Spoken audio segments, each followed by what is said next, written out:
कहानी की शुरुआत में हमें 2000 साल पहले की बातों के बारे में बताया जाता है कि एक मिथिकल एज में एक आदमी हुआ करता था जिसने की आत्माओं को आग में जला डाला और लोगों को तबाह करके रख दिया। उस ह्यूमन ने गॉड्स को भी मार गिराया और लोगों ने उसे डीमन किंग कह के पुकारना शुरू कर दिया। तो चलो साथ में इस कमाल के एनिमे की स्टोरी को जानते हैं। कहानी की शुरुआत में हमें एक डीमन किंग अकेडमी के बारे में बताया जाता है। दरअसल जो ये अकेडमी है ये डीमंस के बच्चों के लिए बनाई गई थी कि जब वो बड़े हो जाएं तो कोई ना कोई इस अकेडमी से ग्रेजुएट होकर डीमन किंग बने। और दरअसल 2000 साल पहले वो डीमन मारा जा चुका है जिसने कितनी तबाही को मचाया था और सभी डीमंस को यकीन होता है कि इस साल डीमन किंग वापस लौटेंगे। और अच्छी बात तो ये होती है इन लोगों के लिए कि इस साल डीमंस के वंशज भी ज्वाइन करने वाले होते हैं अकेडमी को। और जो ये सारी बातें होती है कुछ गिने चुने बच्चों के लेटर में लिखी थी जो कि ये सब कुछ अभी पढ़ रहे होते हैं। अब कहानी प्रेजेंट पे शिफ्ट होती है। हमें बताया जाता है कि डीमन किंग अकेडमी में एक मीशा नाम की लड़की अपने एंट्रेंस एग्जाम को देने जा रही होती है, लेकिन वो इतनी नर्वस होती है कि कुछ बच्चों से टकरा जाती है और जो उसका अकेडमी का टिकट होता है नीचे गिर जाता है। लेकिन एनोस नाम का लड़का उसका टिकट उठाते हुए उसे वापस करता है, कहते कि केयरफुली चलो तुम नीचे भी गिर सकती थी। मीशा उसे शुक्रिया अदा कर रही होती है पर मगर एक पर्सन जिसका की नाम जेप्स होता है वो उनका मजाक उड़ाने लग जाता है। अरे अरे ये कौन आ रहा है, देखो कितने गरीब लोग हैं। लेकिन हमारा एनोस और मीशा उसे इग्नोर करके आगे बढ़ जाते हैं। जेप्स कहता है कि तू कहाँ जा रहा है, मैं तेरे से बात कर रहा हूँ। एनोस कहता है क्या मुझसे बात कर रहे हो, अरे मुझे माफ करना तुम्हारी मैजिक पावर इतनी कम है कि मैं तुम्हें सेंस ही नहीं कर सका। जेप्स को बहुत ज्यादा गुस्सा आ जाता है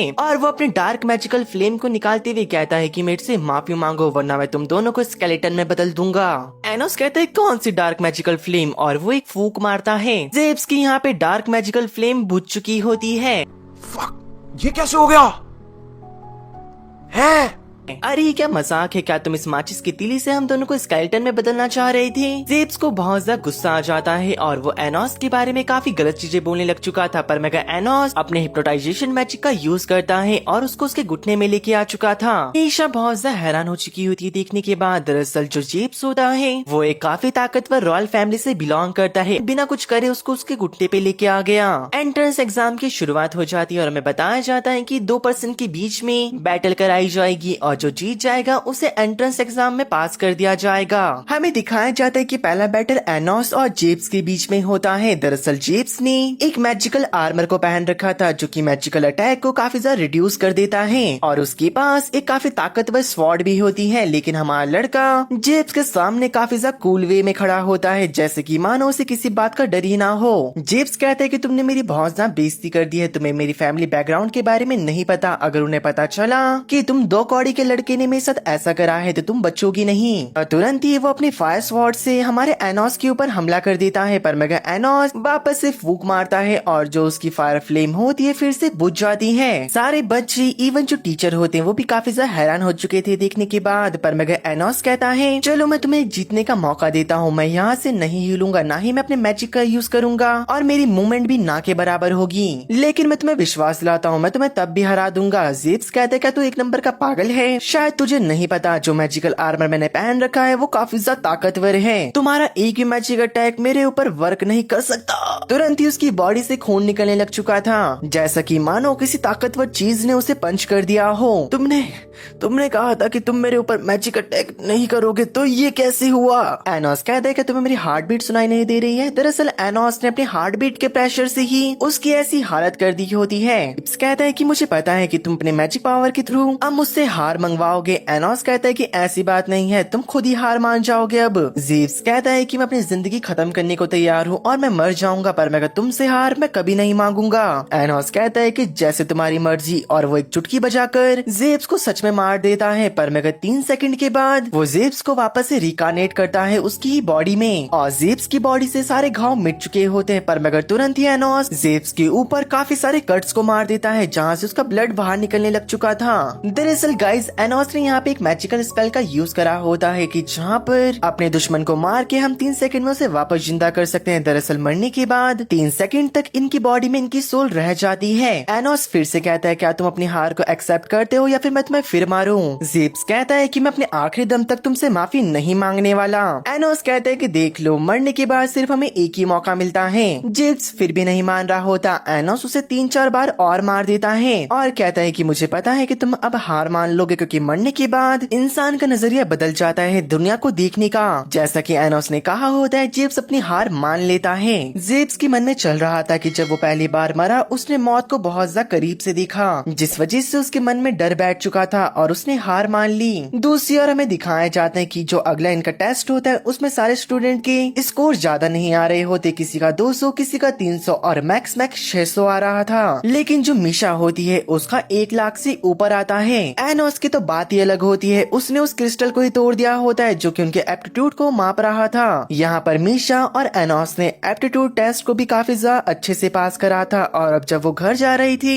एनोस मीशा को कहता है, क्या तुम मेरे घर आना चाहोगी डिनर के लिए? मीशा भी मान चुकी होती है। एनोस अपने टेलीपोर्टेशन मैजिक का यूज कर अपने घर आ चुका था और एनोस की मॉम पूछती कि तुम पास हो गए? एनोस कहता है कि हाँ, मैं फर्स्ट क्लास से पास हुआ हूँ। उसकी मॉम उसे हक करते हुए कहती कि अरे वाह, मेरा बेटा सच में लाजवाब है। और गाइस आप गैस करो एनोस की एज कितनी होगी? 15 साल, 20 साल या फिर 21 साल? और कोई भी चीटिंग नहीं करेगा। वीडियो को पॉज करना और कमेंट में जाके बताना जिसका जवाब सही रहा। अगली वीडियो में मैं उसे शाउट आउट दूंगा और उसके कमेंट को पिन भी करूंगा। वापस से अपनी वीडियो में आते हैं। दरअसल जो हमारा एनोस होता है वो सिर्फ 1 महीने का है। समहाउ जो उसकी ग्रोथ होती है वो बाकियों के मुकाबले 10 गुना होती है। उसकी बॉडी नेचुरली काफी तेजी से ग्रो करी। उसके माँ बाप भी काफी ज्यादा हैरान थे इस चीज को देखकर और हमें आगे पता चलेगा कि ऐसा क्यों हुआ। एनोस अपनी मॉम से मीशा को इंट्रोड्यूस करता है, कहता है कि मॉम इसका नाम मीशा है। और उसकी मॉम फूले ही नहीं समा रही होती। वो कहती अरे वाह, मेरा बेटा 1 महीने का हुआ है और उसने अपनी वाइफ को भी चुन लिया।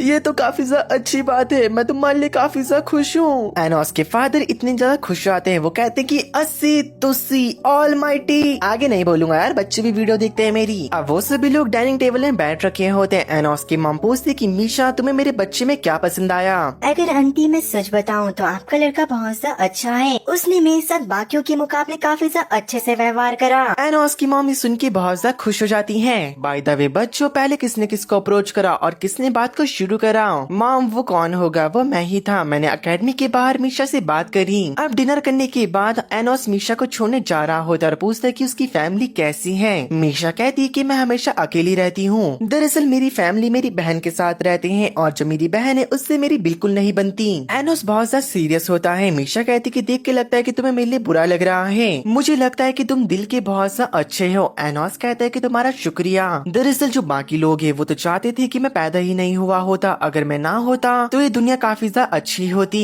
मीशा कहती कि तुम चिंता मत करो और अपने सर को जरा सा थोड़ा नीचे करना। जैसे एनोस अपने सर को नीचे करता है, मीशा उसके सर को पैट करते हुए कहती कि कोई बात नहीं, जो दुनिया है वो काफी ज्यादा क्रूल है और काफी बदतर भी, पर मगर तुम कभी गिव अप मत करना। एक दिन ऐसा आएगा कि दुनिया वाले तुम्हें एक्सेप्ट कर लेंगे और तुम्हारी काफी ज्यादा इज्जत करेंगे। एनोस कहता है कि तुम्हारा बहुत बहुत शुक्रिया और आज से तुम और मैं एक अच्छे दोस्त हैं। लेकिन तभी उस जगह को कोई स्टेडियम में बदल देता है क्रिएशन मैजिक का यूज कर। दरअसल ये जेब्स का बड़ा भाई होता है। जेब्स कहता है कि तुम लोग चिंता मत करो गाइस, अब मेरा भाई आ चुका है तुम्हें अच्छे से सबक सिखाने के लिए। दरअसल गाइस जेब्स के भाई का नाम लियोरिंग होता है और एकदम से लियोरिंग जेब्स को पकड़कर उसके ऊपर काफी तगड़ा अटैक कर देता है और कहता है कि दरअसल रॉयल फैमिली के अंदर किसी भी ऐसे के लिए जगह नहीं है जो कि कॉमनर से हार चुका हो। तभी लियोरिंग और उसके चेले एक अटैक को प्रिपेयर कर रहे होते हैं जो कि काफी ज्यादा ताकतवर होता है। लेकिन ये देख के एनोस एक अपनी आंखों से मैजिक करता है और जो वह अटैक होता है उन्हीं सभी के हाथ में डिसकंट्रोल होके फट जाता है। लियोरिंग एक चीज समझ चुका होता है, एनोस बहुत ज्यादा ताकतवर है, पर मगर वो तब भी हार नहीं मानता और कहते हैं कि जो मेरे पूर्वजों ने मुझे मैजिक को दिया है अब मैं उसका यूज करूंगा और तुम्हें यहीं पे जान से मार दूंगा। और वो उन दोनों के ऊपर लाइटनिंग मैजिक का यूज करता है जो कि डार्क मैजिक से क्रिएट किया गया था। काफी ताकतवर धमाका होता है। बाहर से लोग इस धमाके को नोटिस भी कर लेते हैं, लेकिन एनोस को कुछ भी नहीं हुआ होता। वो कहता है कि अबे पागल, जो तूने मैजिक को यूज करेगी मैंने ही क्रिएट करा है, मेरा ही मैजिक मुझे ही नुकसान पहुंचा दे, ऐसा हो ही नहीं सकता। यहाँ पे एनोस जेब्स को एक ज़ॉम्बी में कन्वर्ट कर देता है। दरअसल जेब्स मारा जा चुका था अपने बड़े भाई के अटैक के बाद। जेब्स बहुत ज्यादा गुस्से में होता है। वो कहता है तुमने मुझे क्यों मारा? मेरी गलती ही क्या थी? वो पर्सन मेरे से ज्यादा ताकतवर था। लेकिन दरअसल लियोरिन का मानना ये होता है कि रॉयल फैमिली वाले कभी किसी से हार ही नहीं सकते, जिसी वजह से लियोरिन ने अपने छोटे भाई को जान से मार दिया। तभी लियोरिन जेब्स के ऊपर एक काफी ताकतवर हमला करता है, पर मगर जेब्स को इससे कुछ नहीं होता क्योंकि ज़ॉम्बी बनने के बाद वो बहुत ज्यादा ताकतवर हो चुका था। एनोस कहता है अगर तुम अपने भाई के साथ मिल जाओ और मेरे ऊपर अटैक करो तब तुम मुझे हरा सकते हो। लेकिन लियोरिन इस बात को मानने के तैयार ही नहीं होता। एनोस कहता है कि अगर तुमने अपने भाई का नाम नाम प्यार से लिया तो वो तुम्हारे ऊपर अटैक नहीं करेगा। यही मौका होता है रिश्तों को टेस्ट करने का कि वो तुम्हारे ऊपर कितना यकीन करते हैं। लेकिन लियोरिन इसके लिए रेडी नहीं होता और जब जेब्स उसके ऊपर हमला करने वाला था, लियोरिन चिल्लाते हुए कहता है, जेब्स मेरे भाई रुक जाओ, पर मगर जेब्स नहीं रुकता और वो लियोरिन के ऊपर अटैक कर देता है, जिस वजह से दोनों के दोनों भाई पत्थर में बदल चुके थे। उनके ऊपर मैजिक करते हुए कहता है, इंसानी जो रिश्ते होते हैं बहुत ज्यादा दिखावटी होते हैं। वो अपने भाई का नाम पूरी ईमानदारी और यकीन के साथ नहीं ले पाया, एक मैजिक स्पेल को यूज करता है, जिस वजह से वो दोनों के दोनों भाइयों को वापस जिंदा करते हुए कहता है, मैं दरअसल तुम्हारा पूर्वज हूँ जो कि 2000 साल पहले मारा जा चुका था और अब वो वापस लौट चुका है। तभी हमें मिथिकल एज के टाइम को दिखाया जाता है जहाँ पर डीमन किंग यानी कि हमारा एनोस कह रहा होता है ह्यूमंस के हीरो को कि डीमंस और ह्यूमंस के बीच कैसे शांति को लेके आया जा सकता है। दरअसल एनोस अगर अपनी लाइफ को एक मैजिकल बैरियर में क्रिएट कर दे तो ह्यूमंस और डीमंस के बीच एक बैरियर को क्रिएट किया जा सकता है, जिस वजह से आने वाले 2000 सालों तक दोनों रेसेस के बीच में लड़ाई नहीं होगी। हीरो ये सुन के बहुत ज्यादा शॉक हो चुका होता है कि एनोस खुद की जान ले लेगा ताकि दोनों रेसेस के बीच में शांति को क्रिएट किया जा सके। दरअसल जो ये हीरो है इसका नाम कैनॉन होता है, वो भी इस बात के लिए मान चुका था। एनोस तभी अपनी पावर का यूज करके एक रेड क्रिस्टल को क्रिएट करता है और कैनॉन अपनी स्वॉर्ड से उस क्रिस्टल को तोड़ते हुए एनोस की छाती को चीर देता है, जिस वजह से एनोस की मौत हो जाती है। मरते वक्त एनोस कहता है कैनॉन को कि अगर 2000 साल बाद हम दोनों का रिकार्नेशन हुआ तो मैं चाहता हूँ कि तुम मेरे दोस्त बनो। कैनॉन भी इस बात को मान चुका था। एनोस के मर जाने के बाद दोनों रेसेस के बीच में एक बैरियर क्रिएट हो जाता है। इसके बाद 2000 साल बीत चुके होते हैं। एनोस का अब जन्म हो चुका था। एनोस के मॉम डैड काफी ज्यादा खुश होते कि उनका लड़का हुआ है और वो हमेशा से भेदभाव नहीं करते थे, चाहे उनका लड़का हो या फिर लड़की, वो दोनों को बराबर प्यार करेंगी। तभी वो लोग सोच रहे होते कि इस बच्चे का नाम क्या रखें। शॉकिंग बात तो ये होती है अभी का पैदा हुआ बच्चा एनोस कहने लग जाता है, हेलो मॉम एंड डैड, मेरा नाम एनोस वॉल्डिगॉर्ड है, आप लोग चिंता मत करो मेरे नाम को रखने के लिए। और प्रेजेंट में हमें दिखाया जाता है कि एनोस और मीशा को सिलेक्ट कर लिया गया होता अकेडमी के लिए और एनोस ने पूरी अकेडमी में टॉप किया था। तभी मीशा बताती है एनोस को कि दरअसल 2000 सालों से जो यहाँ के डीमन से वो किसी और को ही डीमन किंग मान रहे हैं। एनोस अपने मन में कह रहा था जब मैं मर गया तो मेरे मरने के बाद किसी और बंदे को डीमन किंग बना दिया गया होगा जो कि फेक डीमन किंग है। तभी उनकी वहाँ पे टीचर आ जाती जिनका की नाम एमेलिया होता है। वो बताती है कि दरअसल क्लास में काफी बच्चे हैं तो यहाँ पे 3 ग्रुप को बनाया जाएगा और हर एक ग्रुप का लीडर वो बच्चा बनेगा जिसने की मैजिक सर्कल को सही बनाया हो।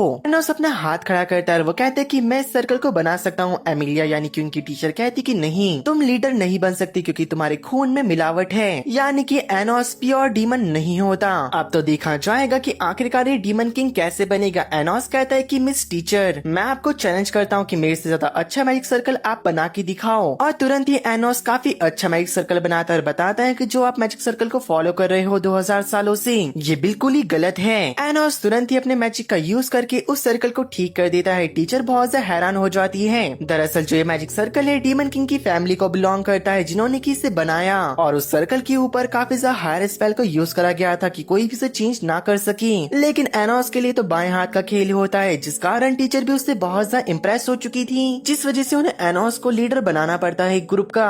और हमें बताया जाता है कि दरअसल यहाँ पे 3 ग्रुप तैयार हो रहे होते हैं, जिनमें से एक ग्रुप के अंदर मीशा की बहन भी होती है जिसका की नाम शाशा होता है। अब मीशा की बहन हमारे लड़के से आके मिलती है और वो कहती कि तुम्हारा नाम एनोस है। मैंने सही कहा ना? एनोस भी हाँ करता है। शाशा बताती कि दरअसल जो मेरी छोटी बहन है वो एक इंसान नहीं है ना तो डीमन है, वो एक डॉल है जिसके अंदर मैजिक को डाल के उसे जिंदा करा गया है। एनोस काफी क्रूल वे में कहता है तो क्या हुआ, वो डॉल है तो कम से कम वो तुमसे ज्यादा अच्छी है और वो किसी की बेइज्जती नहीं करती मुंह पर, ना ही उसका हार्ट गंदा है, ना ही वो किसी के अंदर भेदभाव करती है। ये सुनकर शाशा को बहुत ज्यादा बेइज्जती महसूस होती है और वो अपने डिमोनिक आइस का यूज कर क्लासरूम की बिल्डिंगों को तोड़ने लग जाती है। सारे बच्चे कहते हैं अब तो एनोस गया, लेकिन किसी को क्या पता एनोस क्या बला है। वो मीशा की आइस को ऐसे इग्नोर कर देता है जैसे कि वो कुछ हो ही ना। जब वो अपने डिमोनिक आइस को यूज करता है मीशा भी उसके कंट्रोल में आ जाती है। मीशा काफी मेहनत करती है पर मगर तब भी वो बोल नहीं पाती जब तक कि एनोस उसे अलाउ नहीं करता। वो कहती कि तुमने ऐसा कैसे करा। एनोस कहता है कि अरे चिंता मत करो,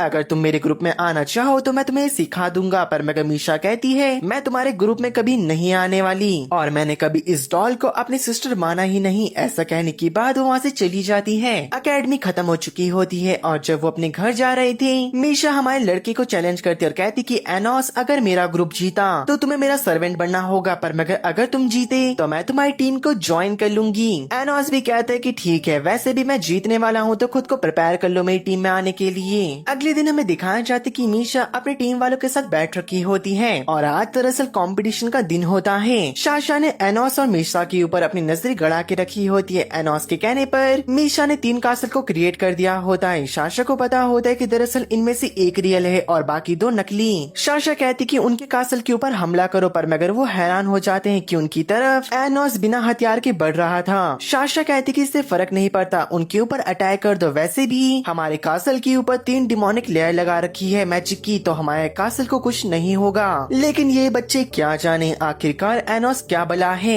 एनोस उनकी प्रोटेक्शन को तोड़ देता है एक झटके में। साशा कहती कि आखिर कोई इतना ताकतवर कैसे हो सकता है। एनोस तो यहाँ पे नहीं रुकता, उनके कासल को उसने एक हाथ से उठा लिया था और उसे घुमा घुमा के ऐसे पटक रहा होता है जैसे कि वो एक फुटबॉल हो। उसके कासल और उसके क्लास के मेंबर की ऐसी की तैसी हो चुकी थी, पर मगर साशा रुकने को तैयार नहीं होती। वो अपने मेंबर से कहती कि हमें काफी ताकतवर मैजिक को बनाएंगे। उसके सारे क्लासमेट मना कर रहे होते। साशा काफी मोटिवेट होते हुए कहती कि क्या तुम चाहते हो कि हम किसी भी एरे गैरे के सामने हार मान ले अगर वो थोड़ा ताकतवर हुआ? क्या तुम्हें लगता है कि ऐसे हार मान जाने से तुम डीमन किंग बन जाओगे या फिर उसके सबॉर्डिनेट? मुझे नहीं लगता। अगर तुम लोग हार मान जाते हो तो आज से एकेडमी को छोड़ के निकल जाओ। उसकी ये सारी बातें सुनने के बाद उसके क्लास वाले सब रेडी हो चुके होते हैं और उस स्पेल का यूज करते हुए उनके सामने एक तोप जैसी मशीन आ जाती है जो कि एनोस के ऊपर काफी ताकतवर फायर ब्लास्ट करती है। लेकिन एनोस ने अपनी एक उंगली में मैजिक एनर्जी को भरा होता है और उससे ही वो उनके अटैक को रोक देता है। इतना ही नहीं, वो उनके ऊपर पलटवार भी करता है और एनोस का अटैक इतना ताकतवर होता है सबकी हालत बस से बदतर हो जाती है। अब एनोस साशा के पास आ चुका था। वो कहता है कि तुम अपना प्रॉमिस याद है? साशा कहती कि मैं तुम्हारी टीम को कभी भी ज्वाइन नहीं करूंगी और वो अपनी डिमोनिक आइज को एक्टिवेट कर पाती उससे पहले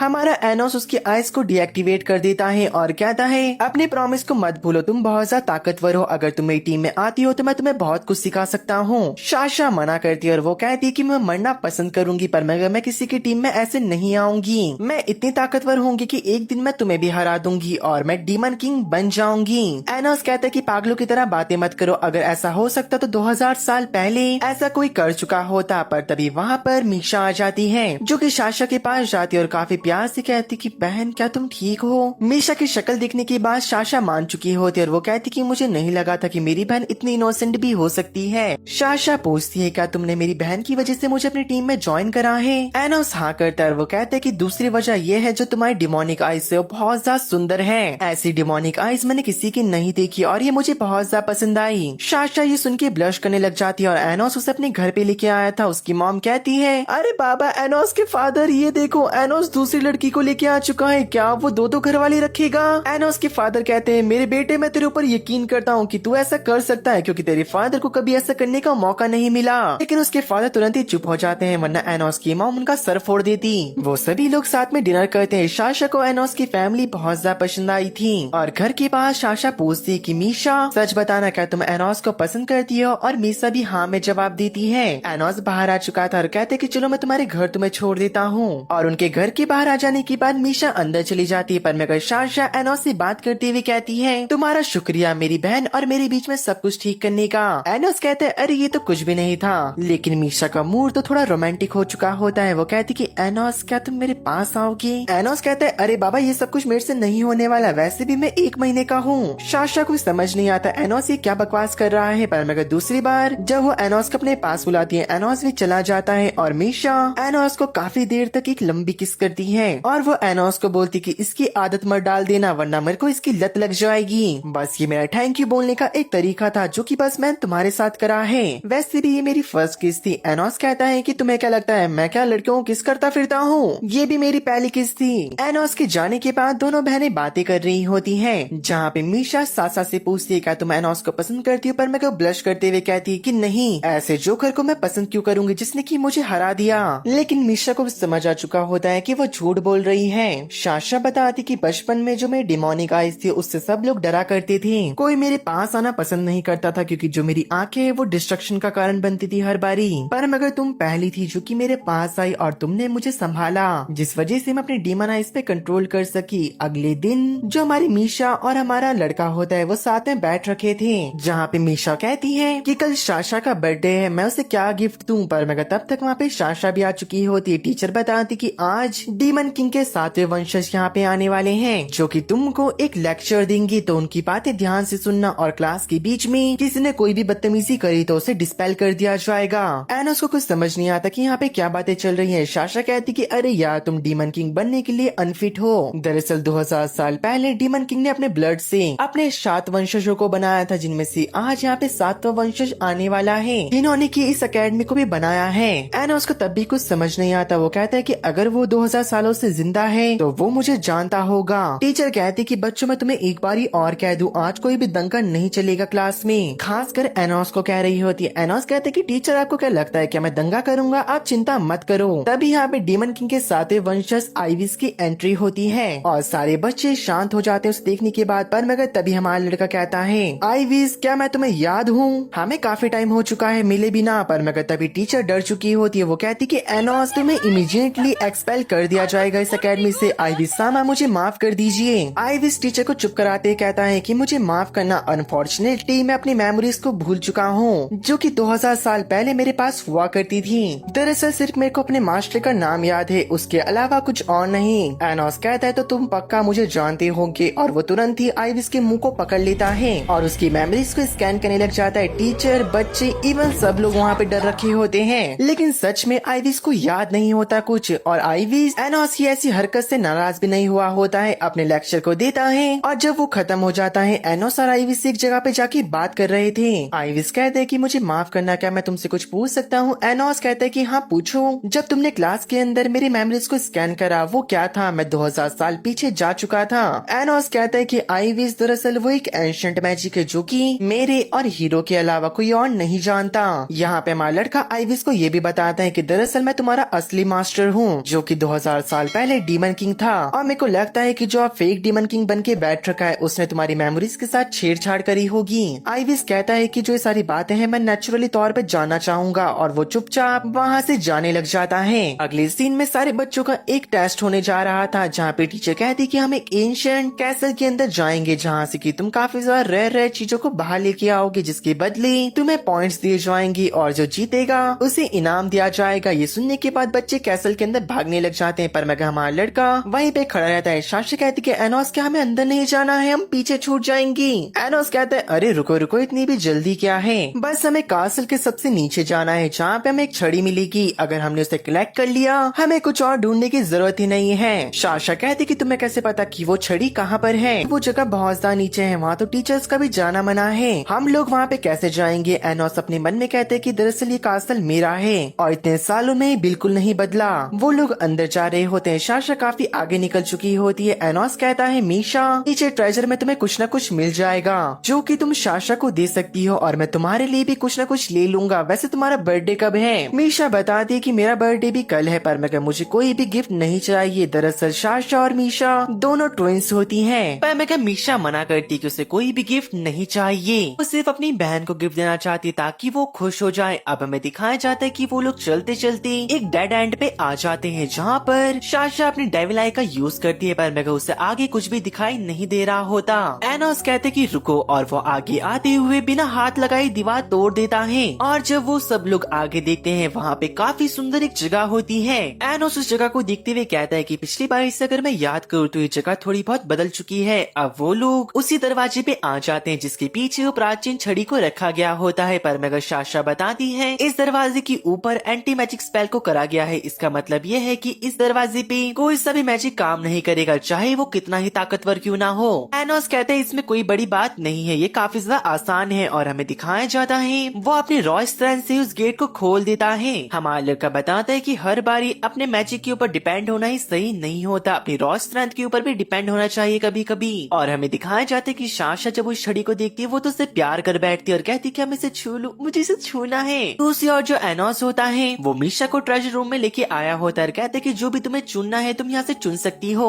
वहाँ पे सोने चांदी की तलवारें और काफी महंगे महंगे सामान होते हैं, पर मगर मीशा साशा के लिए एक कोट को चुनती है, जिसको लेने के बाद वो काफी ज्यादा खुश हो रखी थी और वो थोड़ा थोड़ा ब्लश भी कर रही होती है, पर मगर तभी उसकी नजर एक चांदी की अंगूठी पे जाती है। एनोस कहता है कि तुम्हें ये लेनी है, तुम इसे ले सकती हो, ये काफी ज्यादा कमाल की है, इसके अंदर काफी ज्यादा मैजिक पावर्स हैं। पर मगर हमारी लड़की उसे लेने से मना कर देती है। हमें दिखाया जाता है बाहर साशा ने उस छड़ी को उठा लिया था और हमारी हमारी मीशा ने भी उसको उसका कोड दे दिया होता है और कहती कि ये तुम्हारा बर्थडे गिफ्ट है। साशा कहती कि मीशा लेकिन मैं तो तुम्हारे लिए कुछ नहीं लाई। मीशा कहती कि मुझे कुछ चाहिए भी नहीं था बहन। और हमें दिखाया जाता है उस कोड को लेने के बाद साशा की डिमोनिक आइज एक्टिवेट हो जाती है और वो कहती कि मैं इसे ट्राई करूंगी। लेकिन हमारा ठरकी लड़का उन दोनों को देख रहा होता है। साशा कहती है अरे बाहर निकलो यहाँ से, अब क्या तुम मेरे को चेंज करते हुए भी देखोगे। लेकिन जो मीशा होती है वो हमारे लड़के का शुक्रिया अदा करती है उसे इतना अच्छा गिफ्ट देने के लिए। एनोस कहते हैं अरे कोई बात नहीं। तब थोड़ी देर बाद वो ट्रेजर रूम में पहुंच चुका था और साशा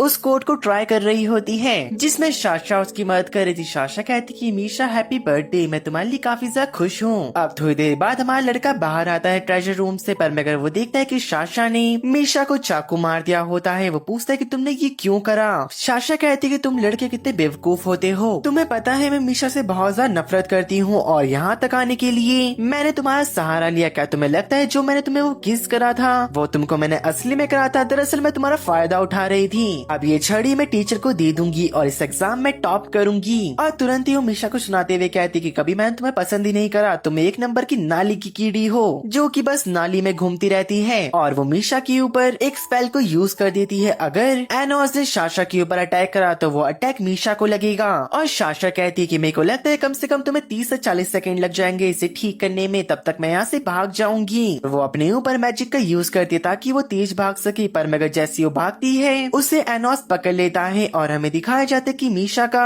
घाव भी भरने लग चुका था। साशा कहती कि ऐसा कैसे हो सकता है, उसका घाव इतनी जल्दी कैसे भर गया और तुमने ये क्या करा। एनोस कहते हैं कि जब मैं ट्रेजर रूम से बाहर आया मैंने मीशा को घायल देखा तो मैंने तुरंत ही उसकी चोट को ठीक कर दिया था और मैंने एक इल्यूजन को क्रिएट करा ताकि तुम्हें लगे अभी भी मीशा की चोट लग रखी है। एनोस कहते हैं कि जब तुमने गिफ्ट को पकड़ा मैं समझ गया था तुम्हारे हाव भाव के बारे में क्योंकि तुम्हारी डिमोनिक आइज एक्टिवेट हो गई थी। साशा एकदम तुरंत गुस्से में हो जाती है और वापस से अपनी डिमोनिक आइज को एक्टिवेट कर डिस्ट्रक्शन करने लग जाती है। तुरंत ही एनोस उसकी बॉडी को फ्रीज कर देता है और वो उसे खत्म कर पाता उससे पहले मीशा उठ जाती है और कहती कि प्लीज ऐसा मत करो। उसकी बात सुनने के बाद एनोस साशा को छोड़ देता है। मीशा कहती कि जो साशा है वो मुझे अपनी बहन नहीं मानती, पर मगर मैं उसे अपनी बहन मानती हूँ। तुरंत ही साशा छड़ी को पकड़ती और वहाँ से भागते हुए कहती कि मीशा तुम एक नंबर की बेवकूफ हो, इस बात के बारे में तुम्हें हमेशा रिग्रेट रहेगा। एनोस कहते कि मीशा ये क्या चल रहा है। मीशा बताती कि कल आधी रात को मैं हमेशा के लिए गायब हो जाऊंगी और लोगों को याद नहीं रहेगा कि मीशा रगरूट नाम की लड़की भी एग्जिस्ट करती थी।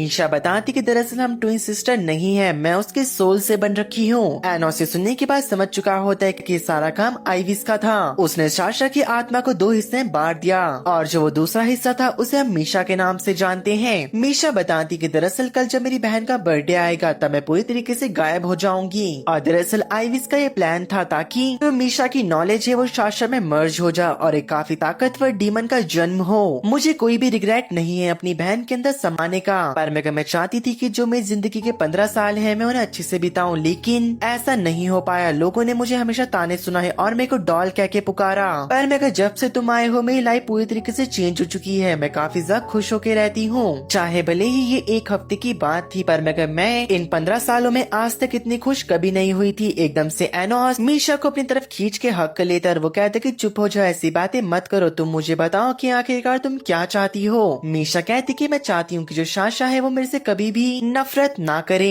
एनोस कहते कि ठीक है, पर मैं तुम्हें मेरे से प्रॉमिस करना होगा कि तुम कल का सूरज देखोगी और अपना आप को डिमोटिवेट नहीं करोगी। मीशा भी ये प्रॉमिस उससे कर देती है और दूसरी ओर साशा बाहर निकलने वाली थी, पर वहाँ का गेट एकदम से गायब हो जाता है। एनोस और मीशा साशा के पीछे आ चुके थे। एनोस कहते कि साशा पीछे घूमो, मीशा तुमसे दोस्ती करना चाहती है। साशा कहती कि मैं तुम्हारे साथ इतना कुछ करा तब भी तुम अपना मुंह उठा के आ गई मेरे पीछे। मीशा कहती कि साशा मुझे सच बताना, क्या तुम मेरे से सच में नफरत करती हो। साशा कहती कि मैं यहाँ पे 2 मैजिक सर्कल को अपेयर करूंगी, अगर एनोस ने उन दोनों मैजिक सर्कल को झेल लिया तो मैं तुम्हें अपना सच बता दूंगी, अगर वो झेल नहीं पाया तो तुम मेरी हमेशा बात मानोगी। मीशा मान जाती है और दूसरी ओर हमारे लड़के ने बड़े आसानी से दोनों मैजिक सर्कल को कंट्रोल कर लिया होता है। अब साशा को हकीकत बतानी पड़ती कि मीशा कल तुम पूरी तरीके से गायब हो जाओगी और बस यहाँ पर मैं ही बचूंगी। जब भी मैं अपने डीमन आइज को कंट्रोल नहीं कर पाती थी, कोई भी मेरे से अच्छे तरीके से बात नहीं करता था, पर मगर तुम हमेशा मेरे साथ थी, जिसने की मेरी आंखों में आंखें मिलाकर हमेशा मेरे से प्यार से बात करी और इसी की वजह से मैं इन लोगों को फेस करना सीखा, काफी सारे दोस्त बनाए, पर मगर तुम हमेशा मेरे पीछे रहा करती, जिस वजह से तुमने जिंदगी अकेले में जी है, ना ही तुम्हारा कोई दोस्त था। तुमने हमेशा मुझे कहा कि ये तुम्हारी किस्मत है, पर मगर मैं तुम्हें ऐसा अकेला नहीं छोड़ सकती, जिस वजह से मैंने काफी रिसर्च करी और मैंने एक ऐसा मैजिक ढूंढ लिया है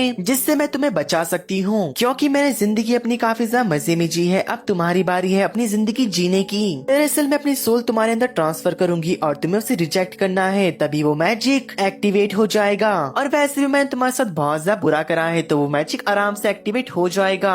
जैसे ही साशा उस मैजिक को एक्टिवेट करती है, पर मगर वो वर्क नहीं करता क्योंकि ईशा ने उसे रिजेक्ट नहीं करा होता। साशा कहती कि तुम ये क्या कर रही हो, मैंने हमेशा से तुम्हारी इतनी बेइज्जती करी है, तुम्हें अंधेरे में रखा, तो अब तुम्हारी बारी है अपनी जिंदगी जीने की। लेकिन साशा की आंखों में मीशा ने हमेशा सच्चाई देखी थी कि वो उसे पसंद करा करती है और वही है जिसे की वो प्यार करती थी, जिस वजह से वो उसके सोल को रिजेक्ट नहीं कर पाती। और साशा रोते हुए कहती कि प्लीज इसे रिजेक्ट कर दो, वरना मैं तुम्हें नहीं बचा पाऊंगी। मीशा कहती कि तुम मुझे बचाना क्यों चाहती हो, वैसे भी मैं एक डॉल हूँ। लेकिन साशा बहुत ज्यादा रो रही होती है। पीछे से हमारा एनोस कहता है, अरे यार क्या बचकानी हरकतें हैं, दरअसल आइविस के मैजिक की वजह से तुम दोनों ऐसी हो गई, पर मगर तुम्हें नहीं पता कि आइविस को मैंने बनाया है, मैं तुम दोनों को बचा सकता हूँ। साशा कहती पर मगर ये कैसे होगा। एनोस कहते कि मैं टाइम में पीछे जाना होगा, पर मगर साशा कहती कि इतना ताकतवर मैजिक लोग से बहुत ज्यादा परे है, हम काफी ज्यादा कमजोर है इसे परफॉर्म करने के लिए। पर मगर तभी एनोस अपनी ताकतों को दोनों बहनों के साथ शेयर कर देता है ताकि वो पास्ट में पीछे जाकर वो चेंजेस कर सके ताकि दोनों बहनें बच जाएं। लेकिन तभी वहाँ पे आइविस एक स्वॉर्ड को लेके आता है और एनोस की छाती के आर पार कर देता है। दरअसल आइविस अपने पुराने फेक डीमन किंग को वापस जिंदा करना चाह रहा था। एनोस कहता है कि आइविस जो तुम्हारा प्लान है कभी भी सक्सेसफुल नहीं होगा, क्योंकि देखो मैं पहले से जिंदा हो चुका हूँ, तो वो डीमन किंग तो मेरे कहीं भी स्टैंड नहीं कर पाएगा। और वो अपनी छाती से वो स्वॉर्ड को बाहर निकालता है और आइविस का मुंह तोड़ देता है उससे। और वो तीनों टाइम ट्रेवल कर कर आगे बढ़ ही रहे थे, पर मगर वहाँ पे एक दिक्कत आ जाती है, वो लोग व्हाइट स्पेस में फंस चुके थे। तभी वहाँ पे टाइम ऑफ द गार्डियन आती है और वो कहता है कि एनोस मैं तुमको टाइम के साथ छेड़छाड़ करने नहीं दे सकता, ये हमारे रूल के खिलाफ है। पर मगर एनोस नहीं सुनता, तो टाइम गार्डियन यहाँ पे आइविस को लेके आ जाता है और उसको अपनी कुछ पावर देते हुए कहता है कि एनोस को मार गिराओ। जो आइविस होता है इस बात के लिए मान चुका था। एनोस आइविस के ऊपर हमला करता है, पर मगर आइविस आराम से उसे रोक देता है क्योंकि अब वो टाइम को कंट्रोल कर सकता था। अब मौका देखकर आइविस उनके ऊपर हमला कर देता है। एनोस ने एक शील्ड को क्रिएट कर दिया था जिस वजह से वो और वो दोनों लड़कियां बच जाती हैं। लेकिन आइविस भी काफी ज्यादा तेज होता है, वो एनोस के पीछे आता है और वापस उसके छाती को चीर देता है। एनोस वहाँ से गायब हो चुका था। दोनों बहनों को लगता है कि अब वो मारा जा चुका है। आइविस भी हंस रहा होता है, पर मगर तभी आइविस के कंधे पे एनोस का हाथ आता है। वो कहते हैं कि अरे अरे तुझे क्या लगा इतनी जल्दी गेम खत्म हो जाएगा।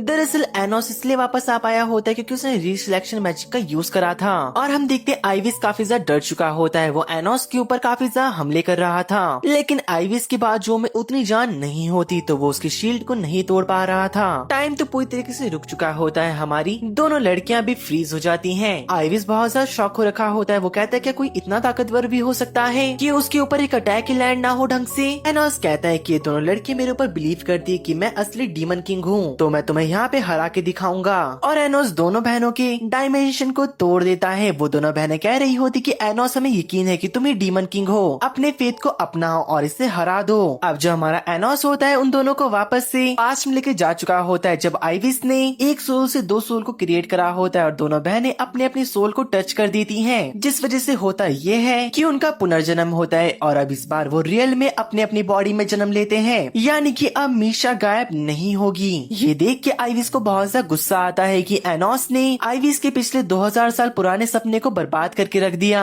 एनोस अब काफी ज्यादा गुस्से में होता है। वो काफी ताकतवर मैजिक को इंचांट करता है। उसके हाथ में एक काफी ज्यादा ताकतवर स्वॉर्ड आ चुकी होती है और जो व्हाइट रूम था वो भी टूटने लग जाता है। एनोस आइविस को कहता है कि अब मैं तुम्हें बताऊंगा कि मैं क्या कर सकता हूँ। जो तुम मेरे हाथ में तलवार देख रहे हो ये डिमोनिक तलवार है। ये देख आइविस घबराने लग जाता है और उसकी फट रही हो जैसे कि कोई कपड़ा। एनोस आइविस की गर्दन के अंदर अपनी स्वॉर्ड को डाल देता है। आइविस की से मुंडी उड़ चुकी थी, लेकिन आइविस ट्राई करता है खुद को रिजनरेट करने के लिए, पर मगर उससे ऐसा नहीं हो पाता। काफी ज्यादा कोशिश करने के बाद जब आइविस से कुछ नहीं होता तो वो खुद की बॉडी को ब्लास्ट कर देता है। आइविस के मरते साथ ही वो तीनों प्रेजेंट में वापस आ जाते हैं और जो हमारा एनोस होता है वो अपने स्पेल का यूज करके आइविस को जिंदा कर देता है। आइविस की अब डीमन और डिमोनिक पावर दोनों जा चुकी थी और उसको यकीन हो जाता है कि एनोस ही असली का डीमन किंग है। आइविस की अभी भी मेमोरी वापस नहीं आई होती, जिस वजह से एनोस उसकी मेमोरी को स्कैन करता है, लेकिन उसे कुछ नहीं मिलता। एनोस अब आइविस को काम देता है कि बाकी के जो डीमन लॉर्ड के 6 बचे हुए साथी हैं तुम उनको इन्वेस्टिगेट करोगी। और हमें अगले सीन में दिखाया जाता है कि मीशा और साशा शाशा साथ में खड़े होते हैं, जहाँ पे शाशा मीसा को हक करते हुए कहती कि मीसा मुझे माफ कर देना मेरे हर एक बर्ताव के लिए जो कि मैं तुम्हारे साथ करा। मैं अपनी छोटी बहन के साथ रहना चाहती हूँ। और ये सुन के दोनों रोने लग जाते हैं। यहाँ पे एनोस मीसा को सिल्वर रिंग को पहनाता है और कहता है कि हैप्पी बर्थडे मीशा। मीशा भी काफी ज्यादा ब्लश करके थैंक यू विश करती है और जो शाशा होती है उसका मुंह लाल हो चुका था। अगर मैं आप लोग को बताऊं तो दरअसल जेलिसी है। एनोस कहते हैं कि अब मेरे घर चलते हैं और मेरी मॉम के बने हुए हाथ का खाना खाएंगी। वो दोनों लड़कियां हाँ करती है। अगले सीन में 2000 साल पहले का फ्लैशबैक दिखाया जाता है। एनोस और उसका सलाहकार एक जगह पे खड़े होते हैं और उनके सामने एक वाटर स्पिरिट होती है जो कि अपने मैजिक को यूज करके 5 ड्रैगन बना देती है वाटर के, और उनमें से एक ड्रैगन हमला करता है तो वहाँ पे बाढ़ आ जाती है और हमारा एनोस इसे ही खत्म करने जा रहा था। लेकिन तभी शिन कहता है कि माय लॉर्ड ये मौका क्या आप मुझे देना चाहोगे। एनोस कहते कि क्यों नहीं, पर मगर अगर तुमने उसी एक के अटैक में खत्म कर दिया तो जो भी तुम्हारी इच्छा होगी मैं उसको पूरा करूंगा। शिन भी मान चुका होता है और वो अपनी स्वॉर्ड निकाल के काफी ताकतवर उस ड्रैगन के ऊपर अटैक करता है, जहाँ पे वो ड्रैगन एक के अटैक में तबाह हो चुका था। तभी एनोस कहता है कि आखिरकार तुम्हारी इच्छा क्या है जो कि तुम चाहते हो कि मैं पूरी करूं। शिन अपने सर को नीचे झुकाते हुए कहते हैं कि माय प्रीशियस डीमन लॉर्ड, मैं चाहता हूं कि आपके साथ मैं 2000 साल फिर से रिकार्नेट हूं। और हमें दिखाया जाता है कि तभी वहाँ पे ह्यूमंस का हीरो आ चुका होता है। एनोस कहते हैं अरे यार मैं इसे ऑलरेडी 2-3 बार मार चुका हूँ, पर मगर ये बार बार जिंदा हो जाता है। दरअसल जो ह्यूमंस का हीरो होता है उसके पास 7 रिकार्नेशन लाइफ है, यानी कि वो एक बारी मर गया पूरी तरीके से तो वो अगली बारी फिर से जिंदा हो सकता है। अब वो उसकी मर्जी है, चाहे वो अपनी छोटी बॉडी में जन्म ले या फिर बड़ी बॉडी में। तभी डीमन किंग एनोस फिर से काफी ताकतवर अटैक करते हैं, जिससे कि आसपास सब कुछ तबाह हो चुका होता है। यहाँ प्रेजेंट में हमें टीचर को दिखाया जाता है जो कि कह रही होती है हमारे स्कूल में इस महीने एक ट्रांसफर स्टूडेंट आने वाला है और एनोस की टीम में तुम्हें बता दूं जो छड़ी तुम लेके आए थे वो गायब हो चुकी है, जिस वजह से हम तुम्हें स्कोर नहीं दे सकते, तो मैं तुम्हें टेम्परेरी 70 स्कोर्स दे रही हूँ। शाशा गुस्से में कहती कि हमारी गलती नहीं है, हम छड़ी को लेके आए थे, ये स्कूल का फॉल्ट है तो ये स्कूल ही देखें। और 70 स्कोर ही क्यों, आप हमें 100 स्कोर भी दे सकती थी। पर मगर तभी बच्चे कहते हैं ये एनोस की टीम का ही काम होगा कि उन्होंने वो छड़ी गायब कर दी ताकि किसी को ना पता चल जाए कि वो नकली छड़ी थी। तभी एक लड़की खड़े होते हुए एनोस लोग की साइड लेने लग जाती कि ऐसा भी हो सकता है कि वो छड़ी रियल थी, किसी और ने वो जानबूझ के चोरी कर दी हो। पर मगर टीचर कहती कि नीचे बैठ जाओ। एनोस खड़ा होते हुए कहता है कि आप चाहते हो मैं कल्प्रेट को ढूंढूं, और वो एक लड़की की छाती के अंदर हाथ डाल के उस छड़ी को बाहर निकाल देता है और कहता है कि तुम क्या चोर बनोगे, तुम चाहते थे कि हमें स्कोर ना मिले और दरअसल ये काम टीचर ने करवाया था। अब वो लोग जा ही रहे होते हैं, पर मगर वो लड़की उनके पास आती जिसका की नाम मीसा होता है। गाइस तुम कंफ्यूज ना हो जाओ मीसा और मीशा में, तो मैं इस लड़की को शिरोहोशी बुलाऊंगा। तभी जो शिरोहोशी होती है वो कहती है कि मैं तुम्हारी बहुत बड़ी फैन हूँ। दरअसल मैंने आपके नाम पे एक क्लब को भी ओपन करा है जहाँ पे हाइब्रिड लोग रहते हैं। आप लोग को मैं बता दूं दरअसल जो हाइब्रिड होते हैं उनकी व्हाइट ड्रेस होती है जिनका खून प्योर नहीं होता, और दरअसल जो नोबल लोग हैं जिनका खून प्योर होता है उनके पास रेड ड्रेस होती है। हमें दिखाया जाता है कि वो फैन क्लब के अंदर जाते हैं जहाँ पे एक से एक लड़कियाँ होती हैं। लड़कियाँ अजीब अजीब आवाज निकालती हैं जैसे कि अरे यार मैं तो उसे एक्सप्लेन भी नहीं कर पाऊंगा, मैं थोड़ी ना लड़की हूँ। तभी जो शाशा होती है उसे एनोस के स्केच मिलते हैं एक बुक के अंदर जो कि बिना कपड़ों के होते हैं, और शाशा श्रम के मारे लाल पीली हो चुकी है। अगर गाइस मैं कहूँ तो मुझे लग रहा है कि शाशा ने वो स्केच बुक चुरा ली होगी। वो लोग के कमरे में आते हैं जहाँ पे शिराहोशी ने एक स्वॉर्ड को रखा होता है। वो बताती कि दरअसल मेरी मॉम ने मुझे दी है, और वो आगे बताती कि मैं हाफ डीमन और हाफ स्पिरिट हूँ। दरअसल मेरे डैड रॉयल फैमिली से बिलोंग करते हैं और वो अपनी नाजायज औलाद को सबके सामने लेके आना नहीं चाहते, और जो इस स्वॉर्ड का आधा हिस्सा है उन्होंने मेरे को मेरे 10वें जन्मदिन पे गिफ्ट करा था, और मैं जानती हूँ आधा हिस्सा उनके पास ही होगा। शिरोहोशी और बाकी लड़कियाँ कहती कि एनोस हम तुम्हारी टीम में ज्वाइन होना चाहते हैं। एनोस कहते कि ठीक है, पर मगर इससे पहले तुम्हें प्रूव करना होगा कि तुम मेरी टीम में आ सकती हो या फिर नहीं। अगले सीन में जो 2 डीमन लॉर्ड होते हैं वो बच्चों को स्वॉर्ड की ट्रेनिंग देने आ रखे थे, लेकिन उससे पहले वो कहते कि अगर तुमने जमीन में गड़ी हुई स्वॉर्ड को बाहर निकाल लिया तो हम तुम्हें ट्रेन करेंगे अच्छे से। लेकिन बच्चे तो स्वॉर्ड को बाहर ही नहीं निकाल पा रहे होते, लेकिन दूसरी तरफ जो हमारा लड़का होता है वो बड़ी आसानी से स्वॉर्ड को बाहर निकाल देता है, और जो न्यू ट्रांसफर स्टूडेंट था जिसका की नाम ले होता है वो भी एक स्वॉर्ड को बाहर निकाल के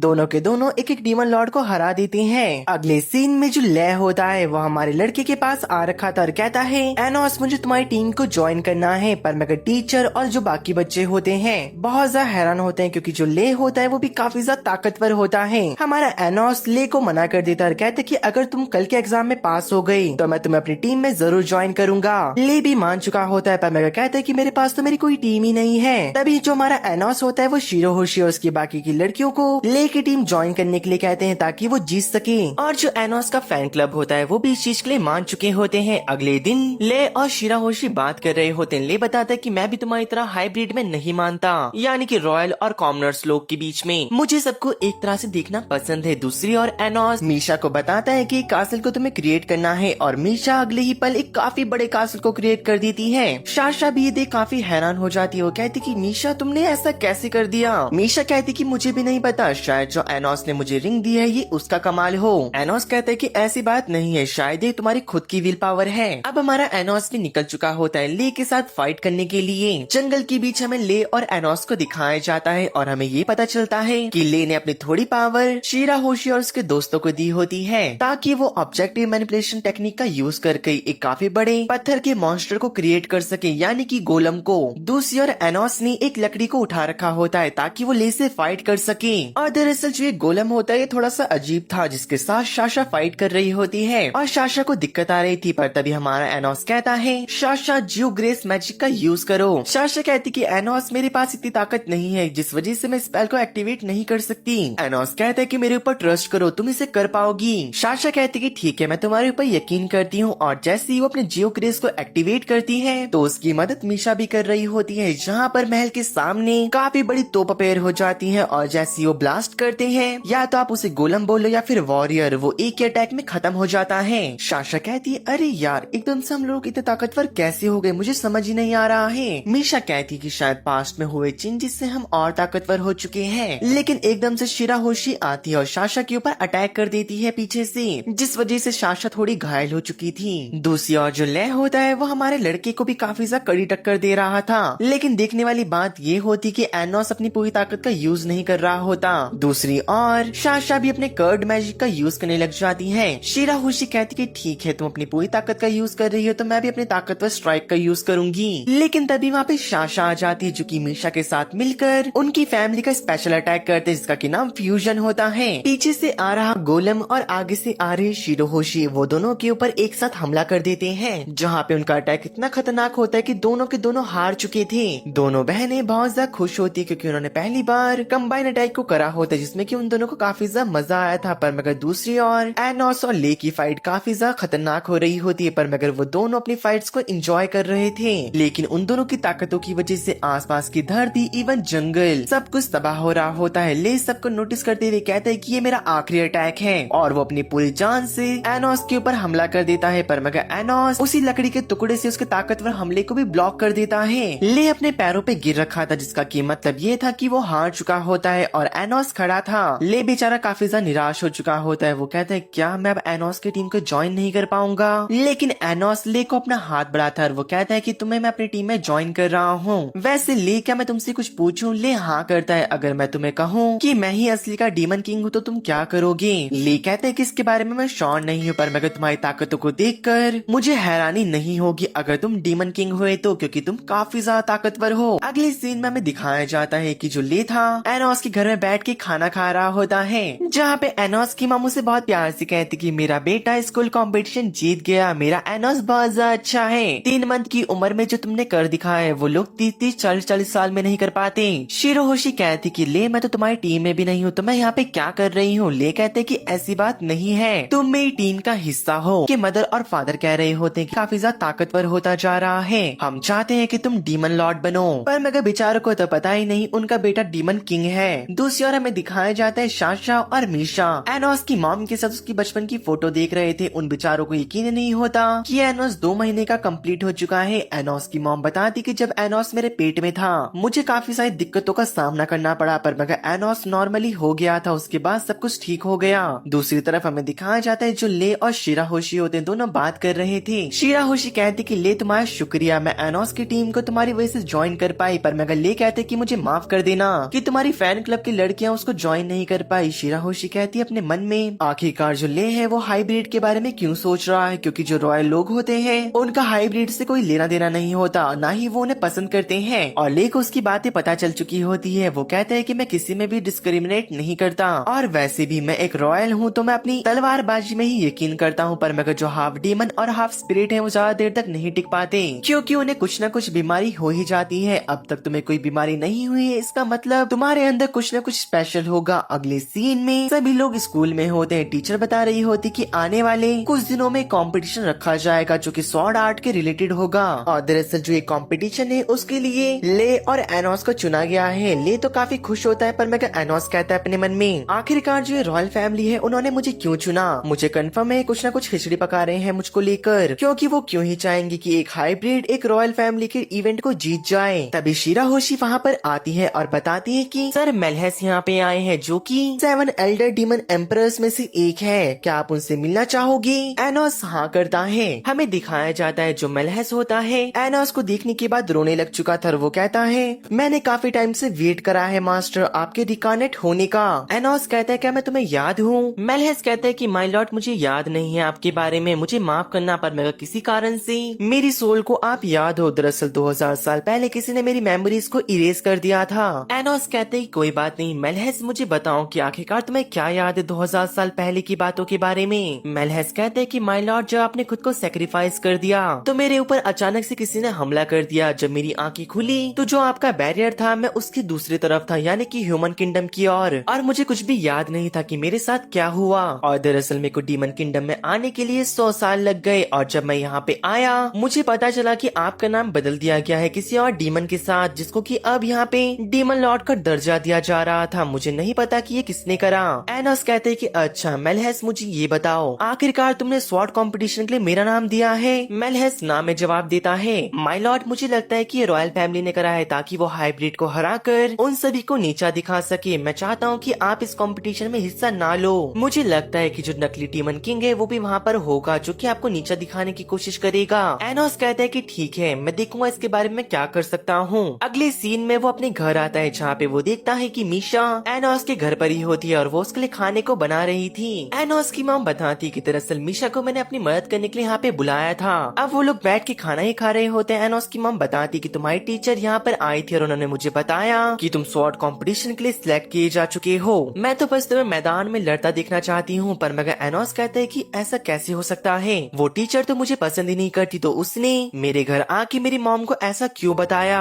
एनोस कहते कि मॉम मुझे माफ करना पर मगर मैं उस कंपटीशन में हिस्सा नहीं ले सकता क्योंकि मेरे पास तो कोई स्वॉर्ड ही नहीं है। एनोस की मॉम कहती है कि तुम इसके बारे में चिंता मत करो, मैं तुम्हारे डैड को बोल दिया है। एनोस यहाँ पे मीशा का भी शुक्रिया अदा करते कहते कि तुमने काफी ज्यादा टेस्टी खाना बनाया, इसके बदले में तुम्हारे लिए क्या कर सकता हूँ। मीशा पहले तो मना करती है पर मगर इन द एंड वो कहती थी कि मुझे तुम्हारे साथ घूमने जाना है। एनोस भी इसके लिए मान चुका था। वो कहते कि स्कूल के बाद तुम और मैं कहीं पे घूमने जाएंगे। अगले दिन स्कूल के बाद वो दोनों घूमने आ रखे होते हैं जहाँ पर मीशा मॉडल क्रिएशन शॉप में आई होती है और ये शॉप उसकी फेवरेट थी जहाँ पे वो लोग अपनी इच्छा के अनुसार कोई सी मॉडल को क्रिएट कर सकते हैं। मीशा यहाँ पे एनोस की फैमिली और खुद को और अपनी बहन को क्रिएट करती है जब वो लोग खाना खा रहे थे और वो कहती कि मैं शाशा को इसे गिफ्ट करूंगी। एनोस कहते तो काफी ज्यादा अच्छी बात है और एनोस ने भी पूरी की पूरी सिटी की क्रिएशन कर दी होती है, वो भी स्कूटी के जितने साइज में। तभी वहाँ की ओनर आते हुए कहती कि अरे वाह ये तो काफी ज्यादा कमाल का है, मैंने कभी किसी को ऐसा करते हुए नहीं देखा, क्या तुम इससे मुझे बेचोगी? तुम जितने पैसे मांगोगे मैं तुम्हें उतने पैसे दूंगी। एनोस कहते कि मिस मुझे माफ कर दीजिए पर मगर ये बेचने के लिए नहीं है। उसके बाद वो लोग बाहर आ चुके होते हैं जहाँ पर एनोस पूरी सिटी के क्रिएशन को एक अंगूठी में बदल देता है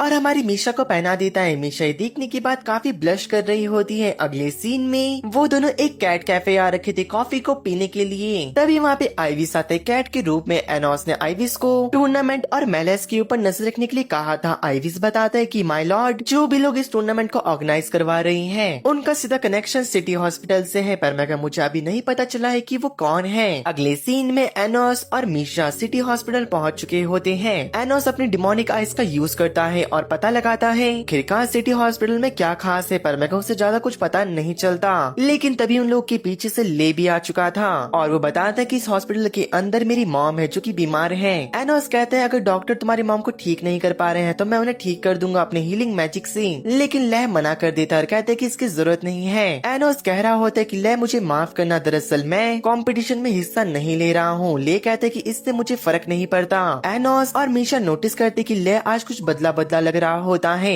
अब थोड़ी देर बाद जो लह होता है अपनी मॉम के बगल में बैठ रखा था जिनकी हालत कुछ ज्यादा बेकार लग रही होती है। पर मैं कुछ दिनों बाद टूर्नामेंट शुरू हो जाता है जहाँ पे एनोस की मॉम भी उसे चीयर करने आ रखी थी। थोड़ी देर बाद आइविस वहाँ पे आकर बताते कि जो मेलहेस है उसका इस टूर्नामेंट से कुछ भी लेना देना नहीं है और दरअसल जो लह की मॉम है वो काफी ज्यादा बीमार हो होती जा रही है। दरअसल उनको स्पिरिट डिजीज नाम की कोई बीमारी होती है। एनोस कहते हैं कि अरे इसके बारे में तो मुझे भी ज्यादा नहीं पता। आइरिस बताता है कि माय लॉर्ड, टूर्नामेंट के अंदर आपके लिए काफी सारे जाल बिछाए गए हैं, तो आप थोड़ा संभल के रहना। एनोस कहते हैं कि तुम चिंता मत करो, मैं इसमें पार्टिसिपेट करूंगा ही नहीं ताकि जो फेक डीमन किंग है वो मेरे सामने आ जाए। अब हमें दिखाया जाता है कि टूर्नामेंट की स्टार्टिंग होती है जहाँ पे एनोस और कर्ट नाम के पर्सन की लड़ाई हो रही होती है। दरअसल ये कर्ट टीचर का बड़ा भाई होता है। इतना ही नहीं, वो अकेडमी का टॉप स्टूडेंट भी होता है। जैसे ही कर्ट मैदान में आता है सब लोग एनोस के नाम को पुकार रहे होते हैं, पर मगर एनोस इस मैच को लड़ना नहीं चाह रहा होता, तो लोग धीरे धीरे कर कर उसकी बुराई करने लग जाते हैं। तो गंदा खून है, मुझे लगा ही था कि ये फाइट नहीं करेगा क्योंकि रॉयल फैमिली के सामने किसी गंदे खून की कहाँ ही औकात है। पर मगर तभी एनोस की मॉम कहती कि अपना मुंह बंद रखो, मेरा बेटा किसी से कमजोर नहीं है, तुम्हें क्या पता उसकी ताकत के बारे में। जब वो डीमन किंग बन जाएगा तब मैं तुम सभी को बताऊंगी।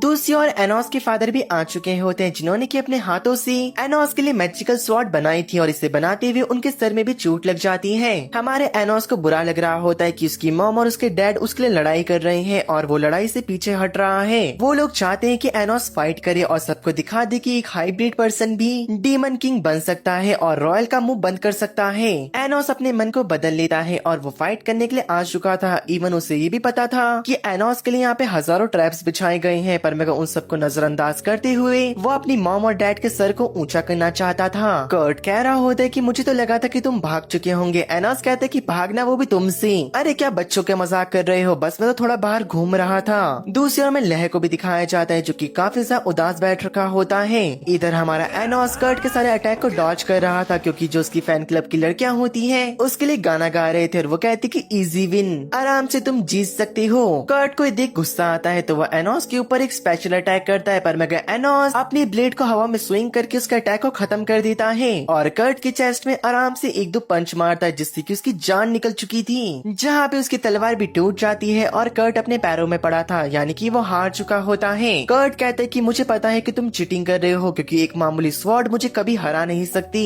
एनोस कहते हैं कि अपने शब्द वापस ले लो, ये मामूली स्वॉर्ड नहीं है, इसे मेरे फादर ने अपने हाथों से बनाया है, ये उनके खून पसीने की मेहनत है। एनोस के फादर ये देख के रोने लग जाते और कहते हैं कि मेरा प्यारा बेटा। काफी ज्यादा चिढ़ रही थी, यानी कर्ट की छोटी बहन, और वो कहती कि एनोस कैसे जीत सकता है। पर मगर थोड़ी देर बाद वो लोग एक वेटिंग रूम में बैठ रखे थे जहाँ पे एनोस के साथ शीरा होशी भी होती है और उन्हें पता चल जाता है कि जो लह है वो भी अपनी फाइट को आराम से जीत चुका है। पर मगर उन्हें ये भी पता चलता है लह ने रॉयल फैमिली ऑर्गेनाइजेशन को ज्वाइन कर लिया है। और जब ले वेटिंग रूम में आता है तो वो उससे पूछते कि आखिरकार तुमने ऐसा क्यों करा। ले कहता है कि रॉयल लोगों ने मुझे विश्वास दिलाया है कि वो मेरे को डीमन किंग बनाएंगी और उन्होंने मुझे इतने पैसे दिए हैं कि मैं अपनी पूरी जिंदगी बिना काम करे खा सकता हूँ बैठकर। और ये सुनने के बाद एनोस और हमारे शिराहोशी बहुत ज्यादा हैरान हो जाते हैं, पर मगर ले जाते हुए कहते हैं कि इस कंपटीशन के दौरान मैं तुम्हें जान से मार दूंगा। एनोस कहते हैं कोई बात नहीं, तुम्हें कंपटीशन तक रुकने की जरूरत नहीं है, तुम अभी मुझे मार सकते हो। और उन दोनों के बीच में घमासान लड़ाई छिड़ने लग जाती है। एनोस लगभग ले के दिल को बाहर निकाल चुका था, लेकिन ले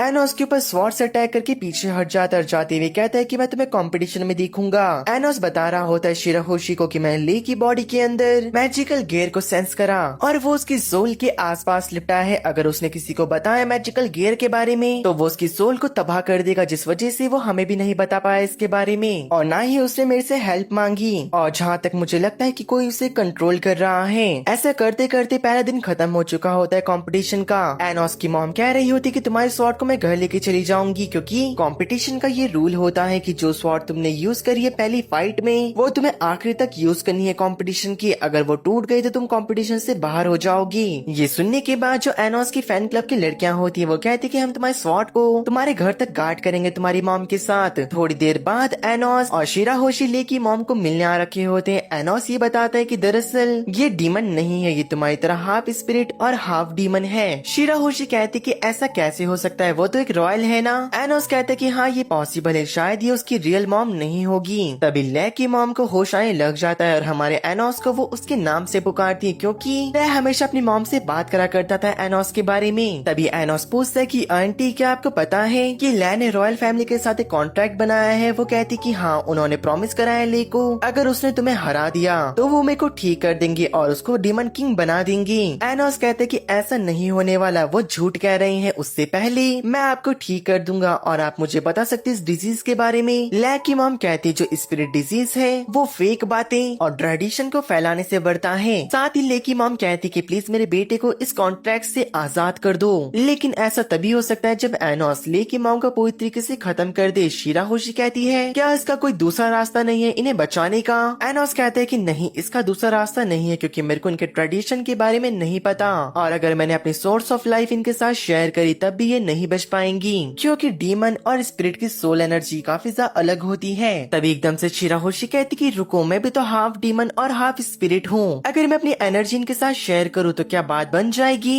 एनोस भी इसके बारे में हाँ करता है। थोड़ी देर बाद उन्होंने वहाँ पे एक रिचुअल को शुरू कर दिया था जहाँ पे शिराहोशी ले की मॉम को अपनी सोर्स ऑफ एनर्जी शेयर कर रही थी, पर मगर तभी एनोस को कुछ बुरा महसूस होने लग जाता है जहाँ पे फैन क्लब की लड़कियाँ और एनोस की मॉम घर जा रहे होते हैं। लेकिन तभी उनकी क्लास टीचर वहाँ पे आ जाती है और वो एनोस की मॉम को कहती है मुझे स्वॉर्ड को चेक करने दो, ये कंपटीशन का एक रूल है। एनोस की मॉम टीचर को मना कर देती है। वो कहती कि अगर तुम्हें इसे चेक करना है तो तुम कल सबके सामने से चेक करना। फैन क्लब की लड़कियां भी कह रही होती कि हमने किसी रूल के बारे में नहीं सुना कि आधे रास्ते में किसी को पकड़ के उनकी स्वॉर्ड को चेक करा जाए। लेकिन टीचर एमेलिया काफी ज्यादा छीना झपटी करने लग जाती है एनोस की मॉम के साथ और उनके ऊपर एक ताकतवर अटैक करती है। एनोस की मॉम से डॉस तो कर लेती है पर मगर नीचे गिर जाती है और तभी टीचर एमेलिया एनोस की मॉम को खत्म करने जा रही थी एक ताकतवर अटैक से, पर मगर फैन क्लब लड़कियां एक शील्ड को क्रिएट करती है और एनोस की मॉम को बचा लेती है उस अटैक से। लेकिन लड़कियां भी ज्यादा देर टीचर के अटैक को नहीं रोक पाती और वो भी नीचे गिर जाती है घायल होकर। एनोस की मॉम पूछती कि आखिरकार तुम ऐसा क्यों कर रही हो? वो काफी गुस्से में कहती है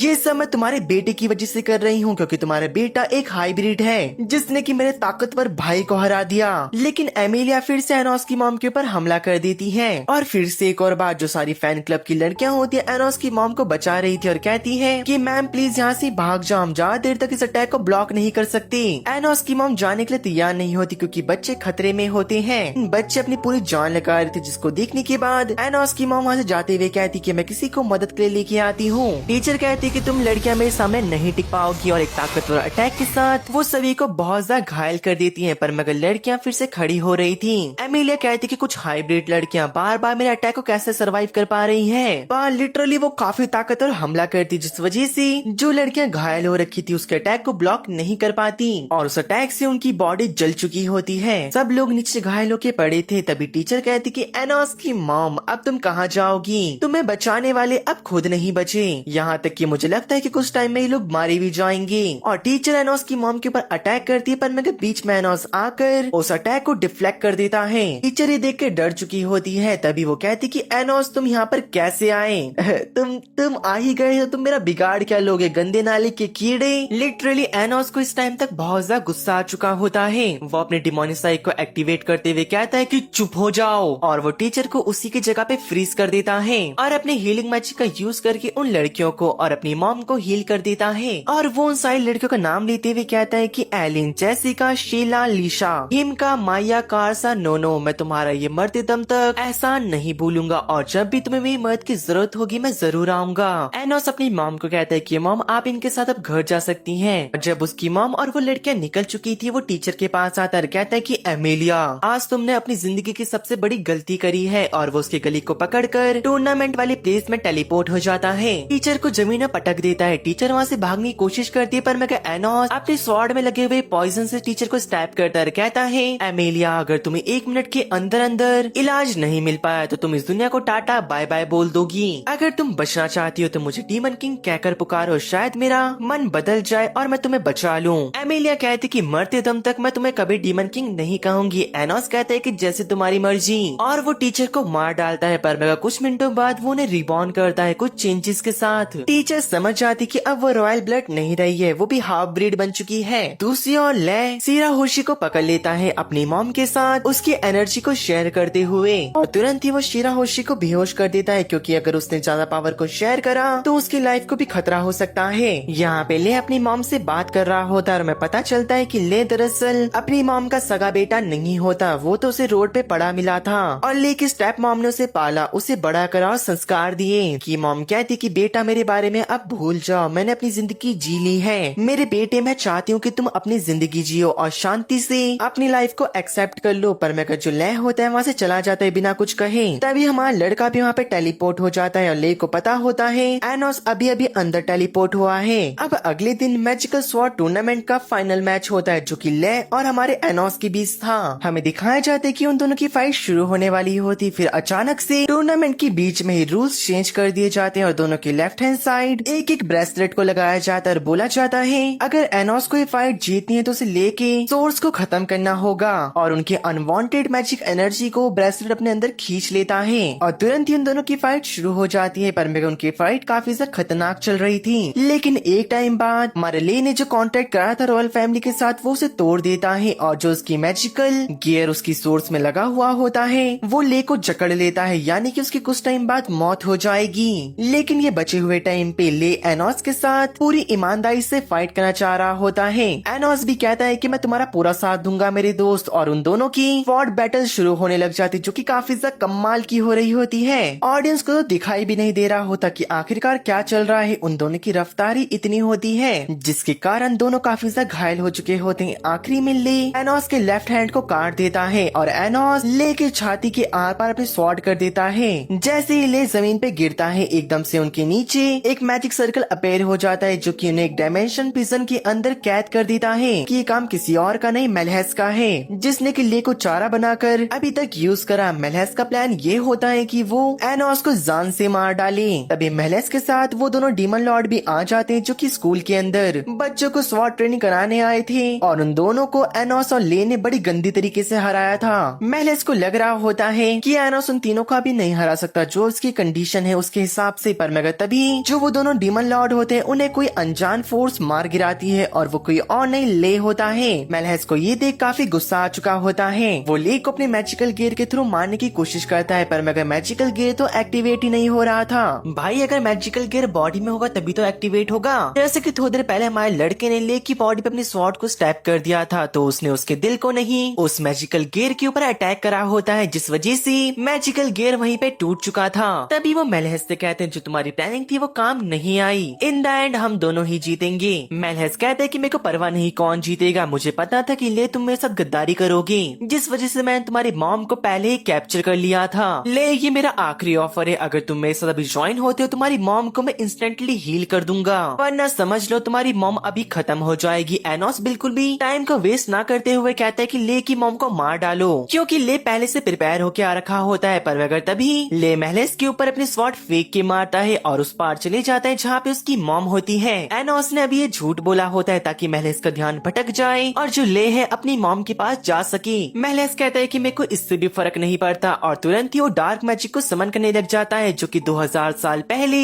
एनोस ने खुद को सेक्रीफाइस करके बनाया था ताकि ह्यूमन और डीमन वर्ल्ड को सेपरेट करा जा सके। मेलहेस कहता है कि दरअसल ये डार्क मैजिक अब मेरे पूरे कंट्रोल में है और इसको ताकत तुम दोनों के ब्रेसलेट से मिल रही है जो कि तुम्हें थोड़ी देर पहले पहनाया गया था। तभी मेलहेस एनोस के ऊपर हमला करता है उसे डार्क मैजिक से, पर मगर एनोस अपने सामने शील्ड बना के खुद को बचा लेता है। एनोस ट्राई करता है कि अपने कटे हुए हाथ से मेलहेस को पकड़ ले, पर मगर मेलहेस उसके बार बार अटैक को डॉज करते हुए एब्सोल्यूट स्पेस में पहुंच जाता है जो कि उसने खुद बनाया है, उसके अलावा यहाँ पे कोई नहीं आ सकता। जिसके बाद वो उसी स्पेस के अंदर से ले और उसकी मॉम के ऊपर हमला करने लग जाता है। एकदम से एनोस अपनी बची कुची ताकत से उसकी मॉम और उसको प्रोटेक्ट करने लग चुका था और एनोस ले से टेलीपैथी के थ्रू बात कर रहा होता है। कहते क्या तुम ठीक हो? ले हाँ करता है। कहता है एनोस अगर तुम मुझे एक डिमोनिक तलवार बना के दे दो तो मैं यहाँ से फाइट बैक कर सकता हूँ। ये सुनने के बाद एनोस स्माइल करता है और एक तलवार के अंदर अपनी ताकत को डाल के ले को पकड़ा देता है और ले उस तलवार को पकड़कर डार्क मैजिक से लड़ने की कोशिश करता है। पर मगर थोड़ी देर बाद ही डार्क मैजिक ले के ऊपर भारी पड़ जाता है, उस तलवार के टुकड़े टुकड़े कर देता है। ये देख एनोस को भी गुस्सा आता है। ले कहते हैं कि मुझे माफ कर देना, मेरे को लगता है मेरी बॉडी में अब ज्यादा जान नहीं बची है और मैं पहले से कमजोर महसूस कर रहा हूँ। ले खुद को डिमोटिवेट कर ही रहा होता है पर मगर तभी उसकी मॉम खड़ी होने लग जाती है और कहती कि मेरे बच्चे